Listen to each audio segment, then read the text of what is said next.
Livro Enraizado, de Benning Liebscher, capítulo 6. Além das emoções. A lei do Senhor é perfeita e revigora a alma.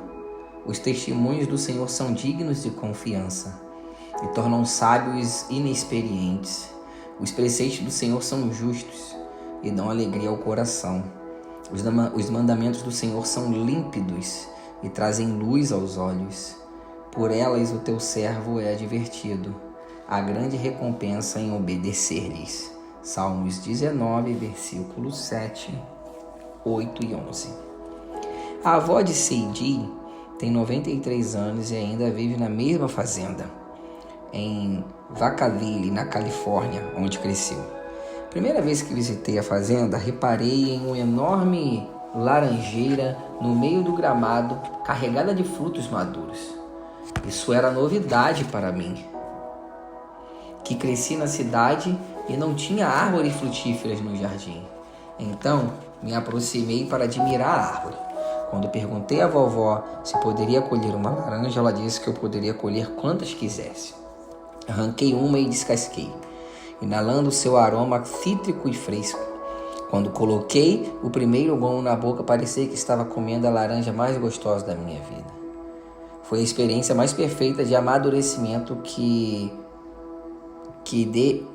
derrete na boca, suculência e doçura. Imediatamente aceitei sua oferta e arranquei outra. Desde aquele dia, a laranja se tornou a coisa que eu mais anseio quando vamos a Vacaville. Sempre me lembro, vou pegar uma laranja. Perguntei à vovó por que as laranjas de lá são tão deliciosas. Ela explicou que o solo em Vacaville é particularmente profundo, rico e fofo, e as raízes das árvores conseguem ir fundo e prosperar nele. Boas raízes em solo bom produzem frutos bons. Para desenvolver um bom sistema de raízes, nossas vidas precisam estar enraizadas no solo da palavra. Deus desenvolve nossas raízes em muitas áreas, mas nenhuma é mais importante do que se aprofundar na palavra de Deus. Davi entendeu isso e ele comparou aqueles que, mediante na lei do Senhor, nas Escrituras, com uma árvore frutífera plantada à beira das águas correntes. Ao contrário, a sua satisfação está na lei do Senhor e nessa lei medita dia e noite. É como árvore plantada à beira das águas correntes, dá fruto no tempo certo e suas folhas não murcham. Tudo que ele faz prospera. Salmos 1, versículos 2 e 3.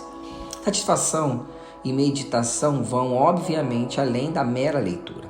Se quisermos um sistema de raízes firmes plantado na palavra, devemos nos aprofundar na Bíblia. Meditando, estudando, memorizando, orando e especialmente praticando. Davi tinha satisfação e meditava na palavra de Deus. Apesar de muitos salmos revelarem seu profundo conhecimento dos livros de Moisés, nenhum deles o faz melhor do que o Salmo 119, o maior salmo de todos. Este poema de 176 versos é inteiramente dedicado a descrever o apreço que Davi tinha pela Torá.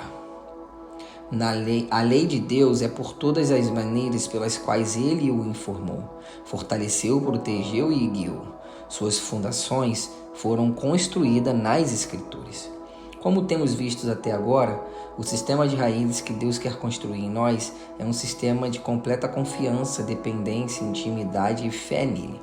É por isso que ele nos leva a passar por testes de confiança e experiências de profundidade. Mas Deus não espera que o conheçamos e confiemos nele apenas através de experiências pessoais. Ele também se revela através do registro oficial estabelecido acerca de sua revelação a milhões de pessoas na história, isto é, nas Escrituras. Ele quer que a verdade a seu respeito, revelada nas Escrituras, leve-nos em direção à fé e à confiança. O apóstolo Paulo escreveu: consequentemente, a fé vem por ouvir a mensagem, e a mensagem é ouvida mediante a palavra de Deus. Romanos 10, no versículo 17, sua habilidade para ouvi-lo vem quando suas raízes se aprofundam no solo da palavra, e quando você o ouve, sua fé se desenvolve. A ordenança para seguir. A ordenança para cada cristão é primordialmente seguir a Jesus, porém, não sabemos como segui-lo se não pudermos ver onde ele está indo. E o primeiro lugar onde vemos para onde ele está indo é na Bíblia. A Bíblia revela Jesus e contém seus ensinamentos, nos quais nossas vidas são fundamentadas. Jesus deseja que o conheçamos através das Escrituras. Ele espera que o conheçamos através dela. Se quisermos que sua palavra habite em nós, então devemos ir até ele através das Escrituras. Como ele mesmo falou, ele repreendeu os fariseus por não fazerem isto. Nem a sua palavra habita em vocês, pois não creem naquele que ele enviou. Vocês estudam cuidadosamente as Escrituras porque pensam que nelas vocês têm a vida eterna, e não as Escrituras que têm o meu respeito. Contudo, vocês não querem vir a mim para terem vida. João 5, versículo 38 ao 40. O sinal de que sua palavra habita em nós é que a estudamos, e ela nos leva a ter fé e vida eterna em Jesus. Depois que Jesus foi crucificado e sepultado, 2 de seus discípulos caminhavam desencorajados e confusos por uma estrada. Eles tinham crido que o homem que haviam seguido durante 3 anos era o Filho de Deus, o Messias, aquele que salvaria a nação de Israel. Em vez disso, ele havia morrido em desgraça, e a fé e a esperança desses homens estavam estraçalhadas. Então Jesus, já ressurreto, a quem eles não conheceram, começou a caminhar ao lado deles pela estrada. Jesus perguntou por que estavam tristes, e eles lhe contaram sobre a perda devastadora de seu herói. Chegaram a mencionar que haviam ouvido o relato das mulheres no túmulo, que alegavam que Jesus estava vivo, mas não acreditaram, pois nenhum dos discípulos o havia visto. Jesus poderia facilmente ter dito: as mulheres estão certas, eu estou vivo. Em vez disso, ele os repreendeu pela falta de fé e começou a elucidar-lhes as Escrituras. E começando por Moisés e todos os profetas, explicou-lhes o que constava a respeito dele em todas as Escrituras. Lucas 24, versículo 27. Ele queria que o reconhecessem através das Escrituras. Jesus abriu seus olhos para que pudessem reconhecer quem ele era, pouco antes de desaparecer. Mas naquela altura, não foi o fato de vê-lo que os convenceu. Não estavam ardendo os nossos corações dentro de nós, enquanto ele nos falava no caminho e nos expunha as Escrituras? Perguntaram eles no verso 32. Eles o reconheceram porque ele havia se revelado através das Escrituras. Como muitos dos ensinamentos dos evangelhos revelam, o próprio Jesus foi imerso e enraizado nas Escrituras, tornando esta a maior razão para também sermos imersos e enraizados. Se Jesus estudou, declarou, acreditou e praticou as Escrituras, então todos os que seguem devem fazer o mesmo. Uma das formas mais poderosas do que Jesus usou as Escrituras foi quando ele foi tentado, quando Satanás tentou Jesus no deserto. A resposta padrão de Jesus era: está escrito. Lucas 4, versículo do 4 ao 8. E dito está, no verso 12. Nem as mentiras nem as expressões de Satanás conseguiram manipulá-lo, pois ele havia se dedicado a conhecer e praticar a palavra de Deus. Firmado na rocha. A base de Jesus deve ser também a nossa base. Jesus concluiu seu incrível sermão da montanha com a seguinte declaração: portanto, quem ouve as minhas palavras e as pratica é como um homem prudente que constrói a sua casa sobre a rocha. Caiu a chuva, transbordaram os rios, sopraram os ventos e deram contra aquela casa, e ela não caiu, porque tinha seus alicerces na rocha. Mateus 7, versículo 24 e 25. Uma das minhas preocupações com a igreja moderna é que temos construído nossas vidas sobre as areias movediças das emoções, ao contrário de construir sobre a rocha da prática dos ensinamentos de Jesus. Vivemos em uma sociedade que é guiada pelo que se sente, e este conceito entrou na igreja. Ouvimos pessoas dizerem: acho que isto não é de Deus, mas nem sentimos nem a opinião pública, que facilmente muda nossos sentimentos, determinam as verdades em nossas vidas e sociedades. A verdade não está enraizada em nossos sentimentos ou opiniões, mas nas Escrituras. Minha intenção não é diminuir o valor de nossas emoções. Eu valorizo as emoções e conecto-me a Deus emocionalmente, juntamente com outras dimensões do meu ser. Eu creio que quando o Senhor fala comigo, existe um componente emocional misto. Entretanto, todos os aspectos da minha experiência precisam ser testados e compreendidos pelas lentes das Escrituras. Alguns anos atrás, foi lançado um livro teologicamente controverso. Segui a controvérsia e encontrei um vídeo de um blogueiro que defendia a mensagem do livro. Ele contou uma história sobre um homem que ganhou um cachorrinho e arrancou os olhos desse cachorrinho.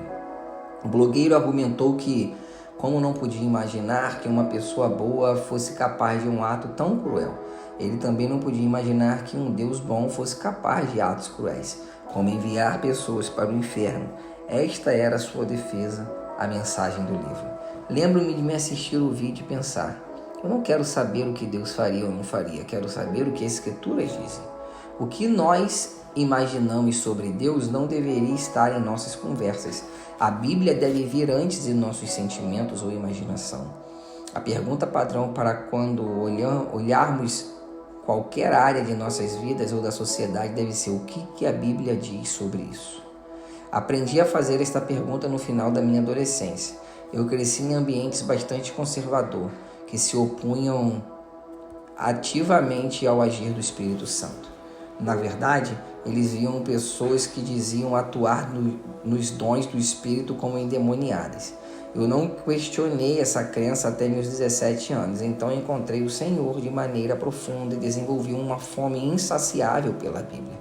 Decidi lê-la toda em um ano, mas acabei terminando em 10 meses, porque não conseguia parar. Eu estava determinado a descobrir o que a Bíblia diz sobre os dons do Espírito. Eu não tinha nenhum comentário, mas tinha uma Bíblia de estudo, Hiri, com referências cruzadas nas margens. Eu encontrava um versículo sobre algo, lia-o e então lia todas as referências cruzadas sobre ele. Comecei a solidificar e fortalecer minha crença baseada no que eu lia nas Escrituras e que divergia significativamente do que eu havia aprendido quando era mais novo. Desde então, eu me dedico apaixonadamente a testar tudo o que aprendo com a verdade das Escrituras. Pelo que eu sei, muitos cristãos perderam o senso de prioridade em testar as coisas à luz das Escrituras. Passamos a acreditar que o que sentimos é a verdade e não checamos nas Escrituras para encontrar a verdade. Se você for navegar direito por este processo de criar raízes, é essencial que saiba a verdade da palavra de Deus. Essa viagem na qual Deus desenvolverá o seu sistema de raízes o colocará em situações bem desconfortáveis. É comum algumas pessoas entrarem em ambientes onde Deus está se movendo. Onde Deus está se movendo e sentirem-se desconfortáveis. Muitos argumentam: não acho que Deus faria sentir-me desconfortável, então isto não deve ser de Deus. O seu nível de conforto não deve determinar se você acredita ou não que algo seja de Deus. Quando lemos a Bíblia, encontramos vários relatos onde Deus apareceu e deixou alguém desconfortável. Veja os discípulos na tempestade no mar da Galileia, por exemplo. De repente perceberam uma figura brilhante vindo em direção a eles sobre as águas. Quando o viram andando sobre o mar, ficaram aterrorizados e disseram: é um fantasma, e gritaram de medo. Mateus 14, versículo 26. O desconforto dos discípulos não determinou se Jesus estava ou não indo em direção a eles. Ele não teve problemas em deixá-los desconfortáveis. Na vida, termos inúmeros momentos de desconforto e incertezas. O próprio Jesus disse que chuvas, enxurradas e ventos tomariam de assalto nossas casas. A única forma de nos manter em pé diante dessas pressões é tendo nossas fundações solidamente construídas. Nossas raízes firmemente plantadas em conhecer e em praticar as Escrituras. Esta é a única rocha onde podemos nos firmar no redemoinho das emoções e percepções conflitantes. As Escrituras nos revelam quem somos. Estar enraizado nas Escrituras não nos ajudará apenas a afirmar nossas bases na verdade, em vez de em nossos pensamentos e emoções, como também trará ordem e correção ao nosso mundo interior, fazendo nossos pensamentos e emoções refletirem a verdade. Finalmente, devemos aprender a trazer todos os aspectos de quem somos, desde nossas crenças, personalidades, temperamentos e padrões de comportamentos, debaixo da autoridade das Escrituras. Eu fui convidado a ensinar em uma escola de ministério em Atlanta e decidi falar-lhes sobre a questão de comunidade. Passei algumas horas falando sobre o que a Bíblia diz a respeito de comunidade e os exemplos que ela traz sobre como as pessoas viviam essa realidade. Enfatizei o quanto é necessário que vivamos a vida com pessoas ou como vital e não nos isolemos. Ao final da aula, abri espaço para perguntas e uma moça levantou a mão. Eu realmente gosto de ficar sozinha, disse ela. Acho que não tem problema em ficar sozinha. Ela não estava tentando provocar, estava apenas sendo honesta. Entendi o que ela quis dizer. Já que eu sou introvertido, amo ficar sozinho e carrego minha energia carrego minhas energias assim. Eu creio que Deus ama os introvertidos tanto quanto os extrovertidos, e Ele nos criou com estes traços de personalidade. Entretanto, até mesmo estas nossas inclinações naturais devem ser submetidas à autoridade das Escrituras. Como um introvertido, sei que pode parecer tanto viver uma vida cristã plena e sozinho, só eu e Jesus. Por outro lado, sei que os extrovertidos tendem a depender de um grupo em suas vidas espirituais. A Bíblia corrige estas duas tendências, ensinando que devemos viver nossa fé em comunidade, em desenvolver relacionamentos que exijam responsabilidades, mas que também devemos ter um tempo a sós com Deus, regularmente, e desenvolver uma vida devocional. As Escrituras não acabam com nossas inclinações ou temperamentos. Elas nos mostram que podemos expressá-los de maneira saudável. Depois de explicar isto, disse a moça, eu tentei exemplificar as Escrituras para você. Você não precisa acreditar em nada do que eu falo, mas se quiser crescer em Deus, precisa saber que a Bíblia diz sobre os planos e ordenanças de Deus para a sua vida. Construa seus pensamentos em torno do que a Bíblia diz e nada mais. A verdade das Escrituras trará saúde e ordem às nossas emoções. Estas têm muito a ver com aquilo que meditamos e acreditamos. Se quisermos ser capazes de confiar que nossas emoções estão refletindo a verdade, então devemos expor a verdade da palavra. É muito comum pessoas experimentarem fortes emoções com relação a algo negativo que pensam sobre si mesmo ou sobre Deus. Acho que Deus está bravo comigo. Acho que Deus está decepcionado. Acho que Deus está irado. Ele não vai cuidar de mim. Não há mais esperança. Todas estas frases são mentiras, não importa o quanto reais elas pareçam. Se quiser alinhar suas emoções com a verdade, você precisará buscar na palavra o que Deus diz e pensa sobre você. Você sabe determinar o valor de algo? Descubra o maior preço que as pessoas estão dispostas a pagar por aquilo.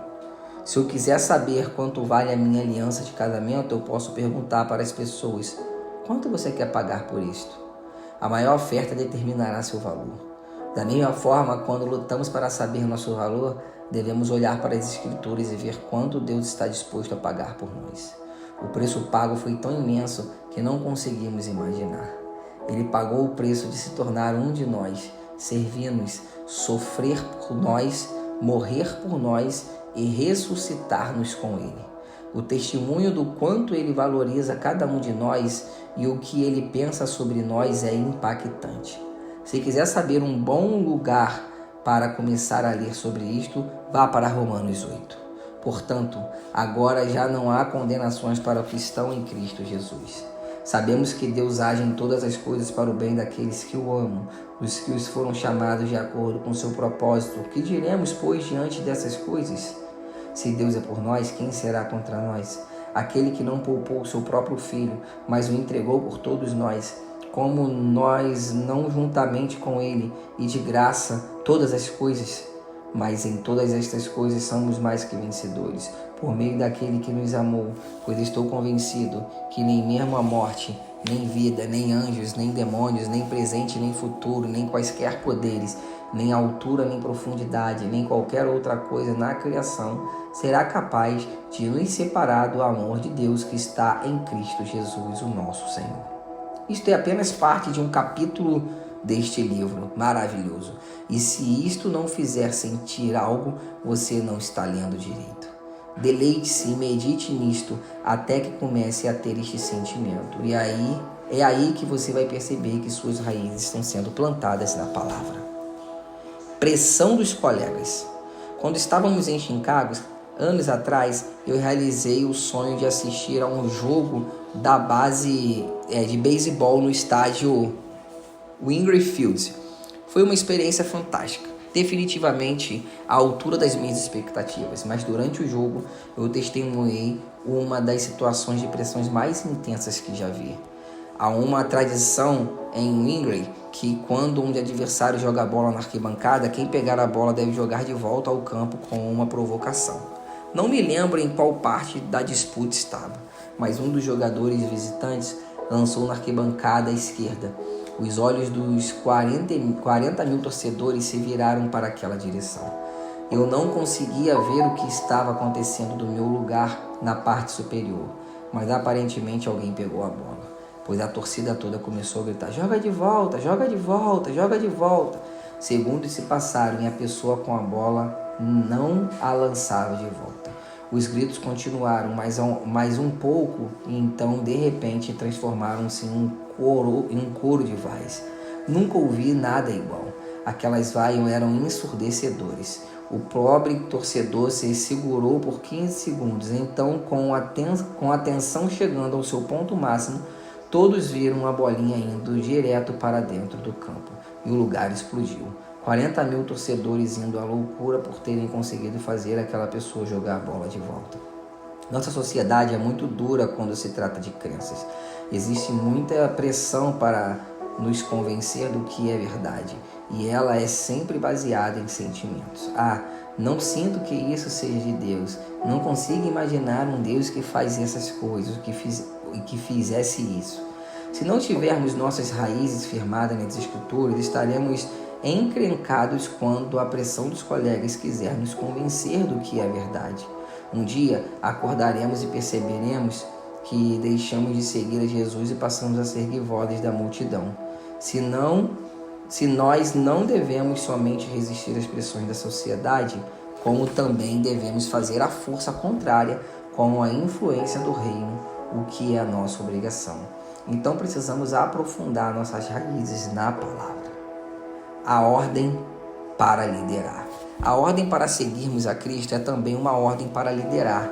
Conforme seguimos a Jesus, deixamos um caminho para que outros nos sigam. Como o apóstolo Paulo disse: tornam-se meus imitadores como eu sou de Cristo. 1 Coríntios 11, versículo 1. Somos líderes porque somos guiados. Mesmo que cada um de nós lidere pessoas diferentes, em áreas diferentes e de modo diferente, devemos abraçar o fato de que seguir a Jesus nos torna líderes. Aceitar a responsabilidade de um líder significa entender que sua vida afetará a vida de outras pessoas e que você sempre gerará pessoas como você. A influência de líderes disfuncionais produzirá ambientes disfuncionais. A influência de líderes saudáveis produzirá ambientes saudáveis. Isto não é verdade apenas dentro de famílias e organizações, mas em cidades e nações. Nenhum de nós é perfeito, mas perfeição não é pré-requisito para liderar. Crescimento, por outro lado, é. Os líderes eficientes anseiam por crescer e tornarem-se emocional, mental e espiritualmente saudáveis. Eles entendem que o ambiente ao qual foram chamados a influenciar requer que sejam o mais saudável possível. Então devemos desenvolver uma paixão por crescer saudáveis, seguindo a Jesus. Sou apaixonado por ver cristãos crescendo como líderes. Os líderes fazem parte do plano brilhante de Deus para curar cidades e nações. Quero estar perto de pessoas que abracem o chamado de mudar o mundo à sua volta. Particularmente, empolgo-me com líderes saudáveis sendo levantados, pois líderes saudáveis produzem ambientes saudáveis. Todo líder saudável deve estabelecer 2 corrimões em sua vida a fim de criar limites seguros e saudáveis: escrituras e comunidade. Nos capítulos 11 e 12, irei falar sobre comunidade mais a fundo, mas as escrituras são outra coisa que mantém os trilhos em seu crescimento como líder. O salmista disse: a tua palavra é lâmpada que ilumina os meus passos e luz que clareia o meu caminho. A palavra nos mantém nos caminhos certos. Meu desafio para você é o de que se comprometa a fincar suas raízes na palavra. Hoje em dia, é fácil ter a Bíblia em mãos. O aplicativo do YouVersion Bíblia possui inúmeros planos de leituras e devocionais para você escolher. E o aplicativo ainda envia lembretes para o ajudar a manter-se no plano. Como um seguidor de Jesus, você não escapa da ordenança de discipular nações. É o chamado de sua vida. Você foi posto em um time que está mudando o mundo e foi lhe dado uma área de influência. Você foi chamado a usar essa influência para liderar pessoas até que esse lugar de bênção, força e saúde. Chamado para usar essa influência para liderar pessoas até esse lugar de bênção, força e saúde. Cidades e nações estão esperando abraçar seu chamado de liderança. E o lugar para começar a abraçar isso está nas Escrituras. 3 solos. Um bom sistema de raízes é construído em confiança e em verdade, o que cresce cada vez mais em nossas vidas conforme conhecemos a Deus através de sua palavra e encontros pessoais com Ele. Entretanto, para plantar nossas raízes em confiança e verdade, Deus precisa nos colocar em solos diferentes para recebermos nutrientes específicos para nosso crescimento. Como mencionei no primeiro capítulo, o processo de Deus na vida de Davi o colocou em 3 solos diferentes para desenvolver 3 dimensões diferentes de confiança e verdade: o solo da intimidade, o solo do serviço e o solo da comunidade. Como você verá no capítulo seguinte, cada um destes solos nos ensina a alinhar nossas vidas com a verdade de Deus, que nos leva a encontrá-lo de maneira diferente. Deus te abençoe. Te encontro no capítulo 7.